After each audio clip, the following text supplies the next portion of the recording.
We're feeling Dobalicious today, people. How you doing today? Welcome, Dobsters, Dob Marleys, Dobalicious.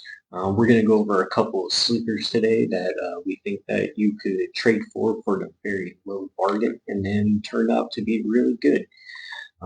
So I only did three. I didn't want to push it too much. I actually wanted to go deep and actually, give you information of people who I think will actually has a chance.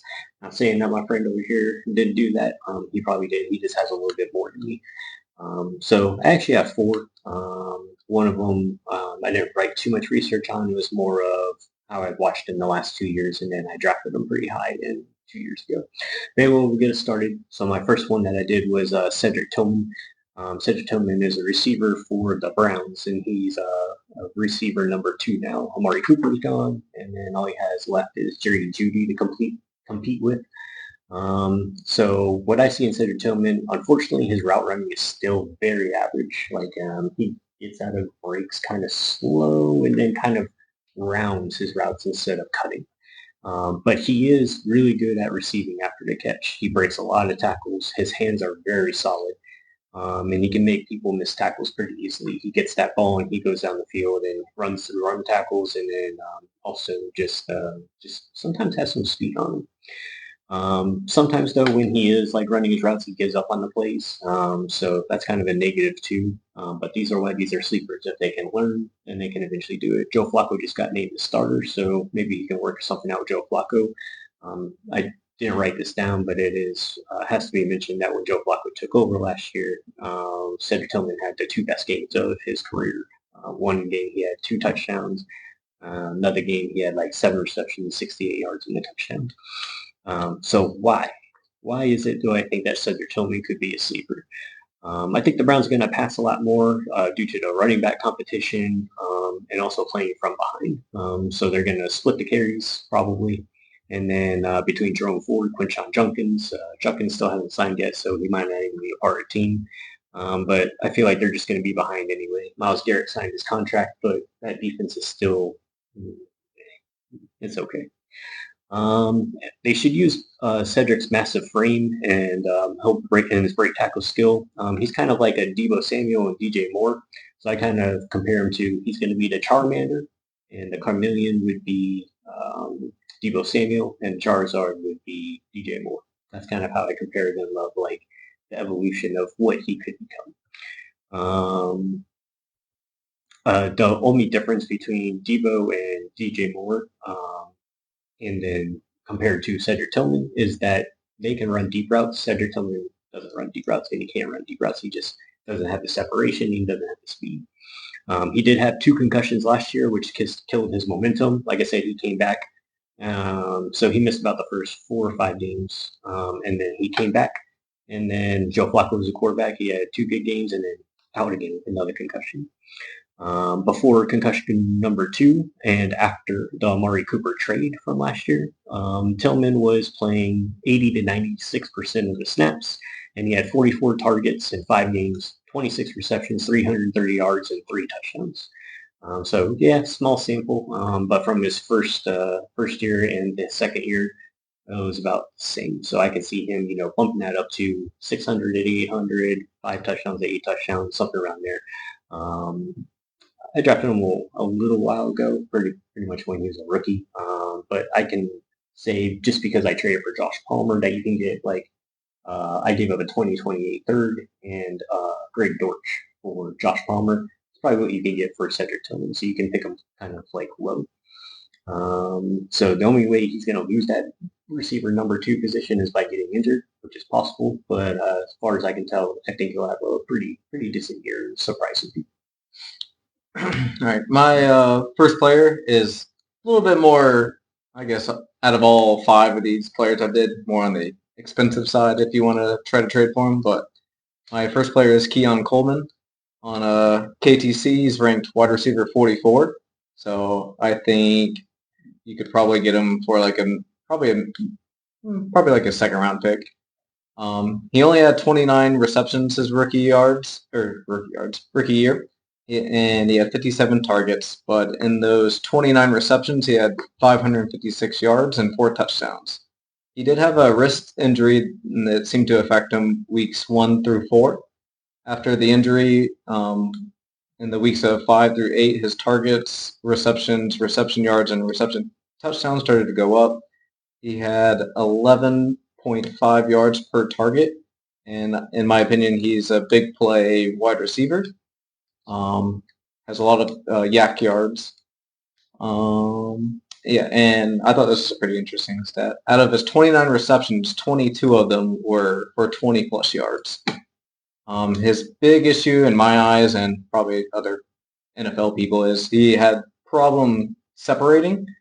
I know this is just kind of on hunch, but he was saying he was working on his speed, his explosiveness, and his quickness. So we'll just see that translate over into the year.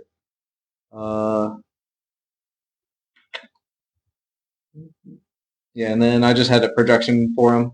I already said the stats from last season, but my projections for this coming season, because he's still kind of one of the only receivers there, which was I put 58 receptions, 820 yards, and 8 touchdowns for his sophomore year.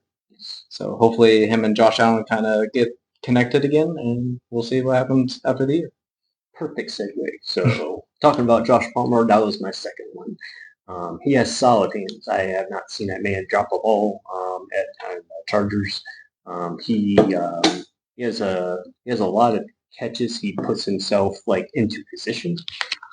So he averages, like 45 to 55 a year, like 500 yards or so in the past 4 years that he's with Justin Herbert. He's going to a better quarterback in Josh Allen, and that usually helps translate that to more points, more catches, more yards, all that. When I was watching film on him pressing, when he gets pressed, that does nothing on him. He gets away from the press so easily. It's kind of remarkable, actually. No one can press him. He has the great separation after the press to get open, and that's where most of his catches come from. Is when teams are trying to press him, and even when they play zone, he goes in, finds the weak spot, and sits in there and gets those receptions. He doesn't get that much rack, or he doesn't get that much yards after catch, but he knows where to go when the zone is, played. So why? Why Josh Palmer? Well, I think the Bills got a great possession receiver. He will be the number 2 in Buffalo, Khalil Shakir and Keon Coleman. That's all kind of mixed in. I think Shakir has that number 1 down. They might put Keon Coleman there because they spent a high draft pick on him, but they also just paid for Josh Palmer. And I think Palmer will separate himself because of his solid hands. Unfortunately, he had 3 concussions to start his career. That was with the Chargers. And then I expect his snap count to, stay where it was from the Chargers to the Bills, 65% to 80%. Maybe a little bit more, fluctuates, depends who's injured, depends if they pass a lot, all that. And the 7 games started last year, he had 40 targets for 22 receptions, 330 yards, and no touchdowns. Unfortunately, with the touchdowns, he's going to have to, make a play. So the touchdowns might not be there, but I could see him doing better just because Josh Allen will put it where he needs to. And since he gets that separation so well, I think he'll get, 5, maybe 6 touchdowns, and then probably like 800 yards at least as well. All right. My next player is Minnesota running back Jordan Mason. In 2024, he had 153 carries, 789 yards, and 3 touchdowns, and that was in 6 games. Yes, it was for Shanahan's system, which seems to kind of prevail all running backs, but Kevin O'Connell's system is from the Sean McVay tree, which is basically an extension of the Shanahan system. So I don't think he'll have too much problem adjusting to like the new playbook and surroundings.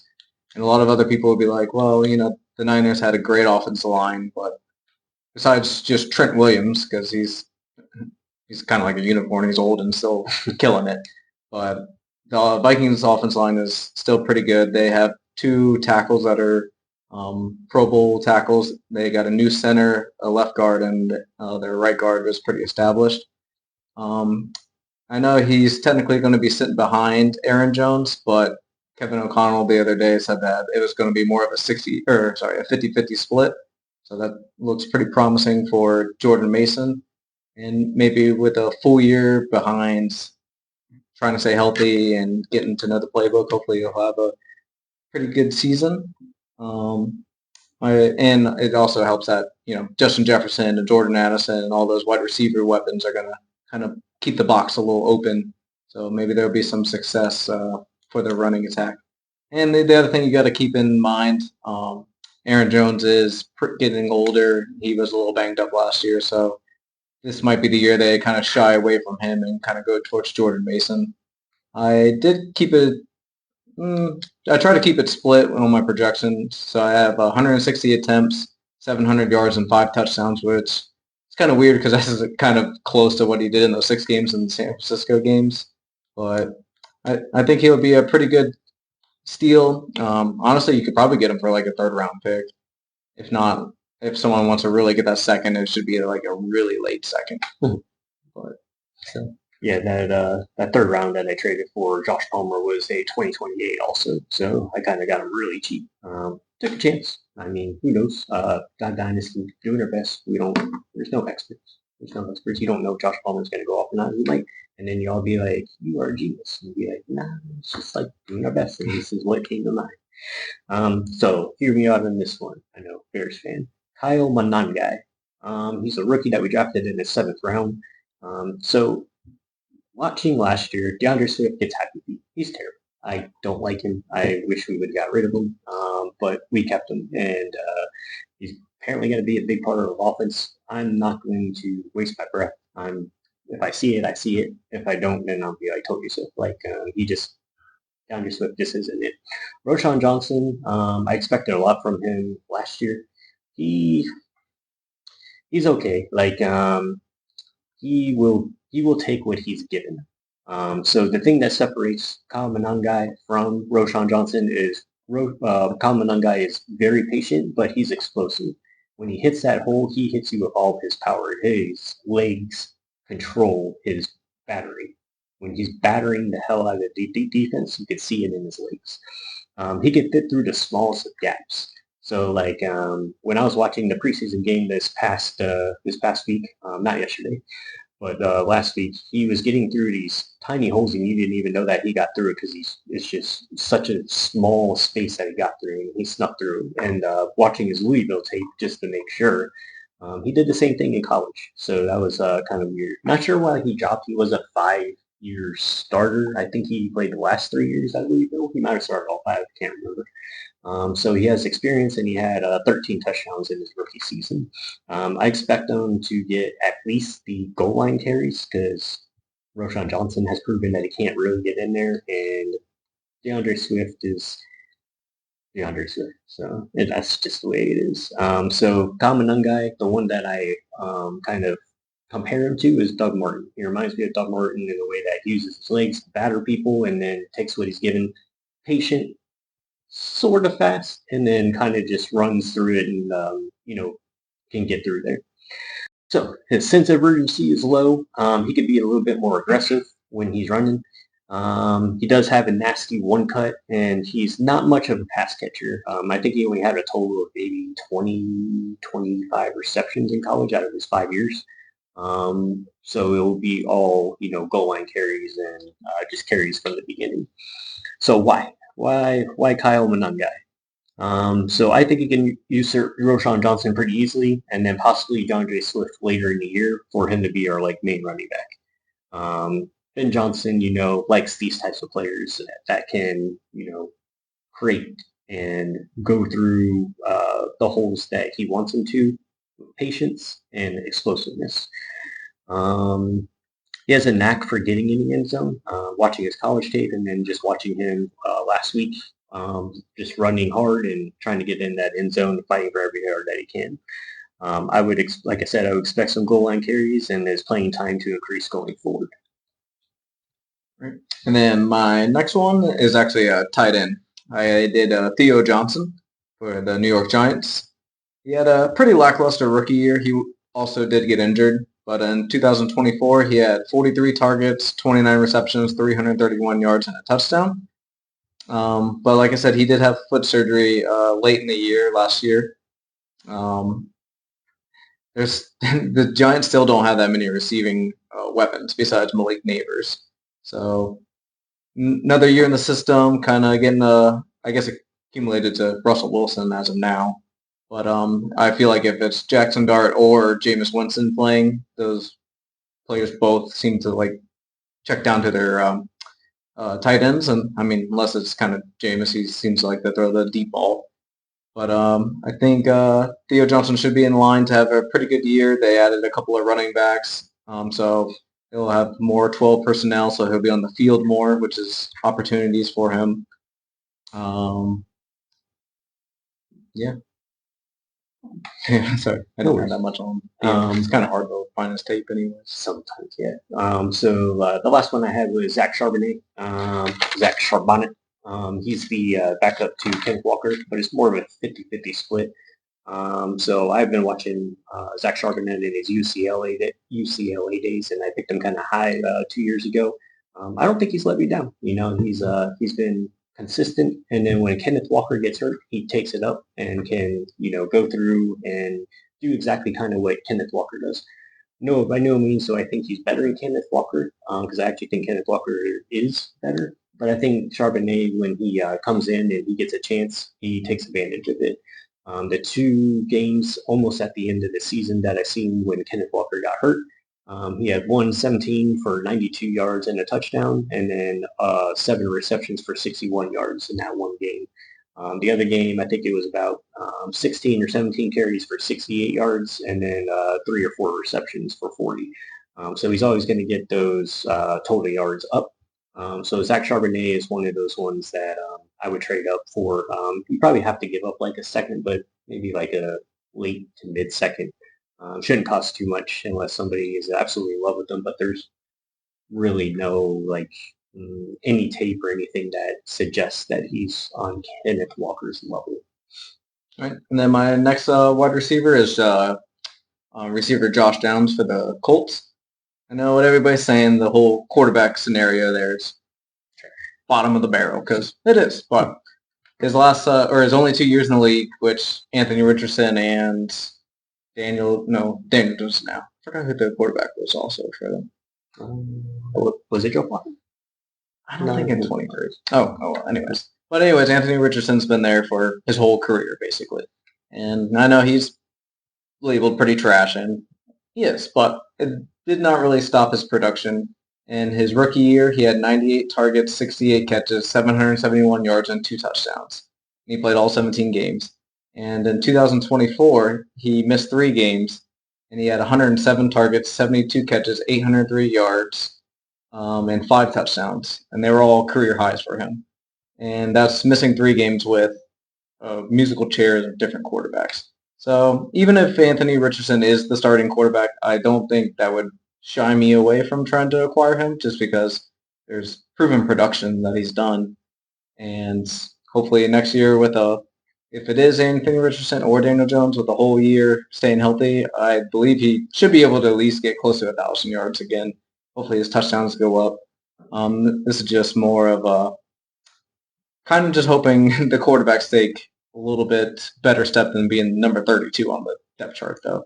But to me, I think Josh Downs should be a fair play. Like, I would maybe try to acquire him if you need that like final flex spot or something like that. He has a high separation percentage, and he does get open. Just hopefully they're just not sailing over his heads, or the quarterback's just running away before he even notices the wide receiver's open. And then I had one more guy.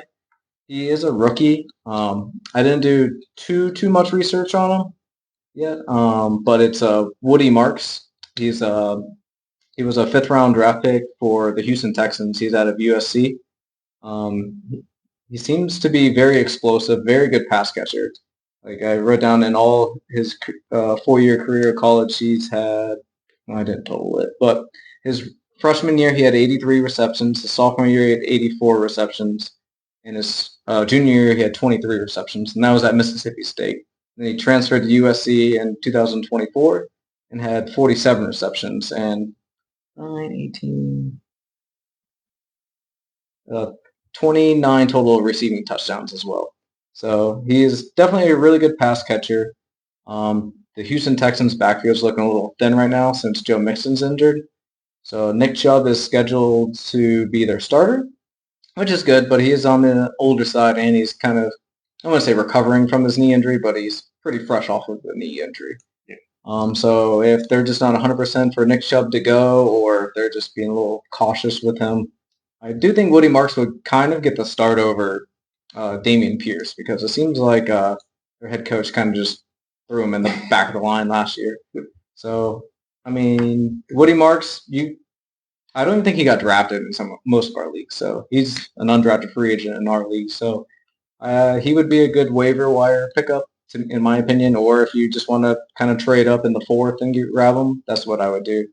But I do think he should be pretty successful in Houston, especially since C.J. Stroud is. He does tend to kind of pass towards his running backs a little bit, check down, kind of like in one of our previous videos, he was comparing him to like Jordan Love. So not a crazy deep thrower of the ball unless it's to Nico, really. But so look out for Woody Marks. I'm kind of getting a little high on him. So He must have been a receiver when he had 84 receptions and 83 receptions. he was a Full-time running back. Yeah, that's great. Mississippi State must have just like they might have played from behind all the time. that's probably what it was. All right, we'll see you guys later. Let us know in the comments any other sleepers that you may have. I try to go deep and like actually give you like some people who have been in the league for like 2 or 3 years, and then I had to put Kyle Managi on there just because they're down. But let us know in the comments what you think, and then keep the questions coming. Let us know what you need. Peace.